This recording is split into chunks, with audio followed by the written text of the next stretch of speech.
மக்களே இன்றைக்கி ஒரு சூப்பரான வெண்டைக்காய் கிரேவி எப்படி பண்ணுறதுன்னு பார்க்கலாமா? இதை வந்து நீங்கள் சாதத்துக்கு மட்டும் இல்லை, இட்லி, தோசை, சப்பாத்தின்னு சொல்லிட்டு எதுக்கு வேணாலும் வச்சு சாப்பிட்லாம். ஃபஸ்ட் அதுக்கு ஒரு கடாயை போட்டு அதில் ஒரு 6 வரமிளகா, 4 பல் பூண்டு, கொஞ்சமாக மல்லி முழுசாக இருந்தால் எடுத்துக்கோங்க. நான் மல்லி முழுசாக இல்லாததுனால தூள் போட்டிருக்கேன். அது கூட 1 ஸ்பூன் அளவுக்கு ஜீரகம், 1 ஸ்பூன் அளவுக்கு கடலப்பருப்பு போட்டு நல்லா வறுத்து அரைச்சி எடுத்துக்கோங்க.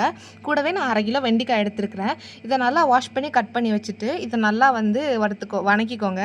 ஒன்ஸ் இது வதங்கினதுக்கு அப்புறமா பார்த்தீங்கன்னா மறுபடியும் அதே கடாயை போட்டு ஒரு 2 ஸ்பூன் அளவுக்கு எண்ணெய் விட்டு அதில் 2 வரமிளகா, கொஞ்சமாக சோம்பு, கொஞ்சோண்டு கருவேப்பிலை போட்டு தாளிச்சிட்டு அதில் நம்ம பொடிசாக கட் பண்ணி வச்சுருக்க வெங்காயத்தை போட்டுக்கோங்க. ஒன்ஸ் வெங்காயம் வதங்கினதுக்கப்புறமா தக்காளி போட்டுக்கோங்க.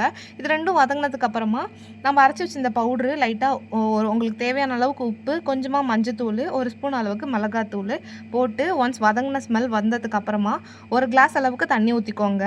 அது நல்லா கொதி வந்ததுக்கப்புறமா நம்ம வச்சுருக்கிற வெண்டைக்காவை போட்டு ஒரு 5 to 6 மினிட்ஸ் வரை நம்ம கொதிக்க விட்டோம்னா அது லைட்டாக எண்ணெய் பிரிஞ்சு வரது உங்களுக்கே தெரியும்.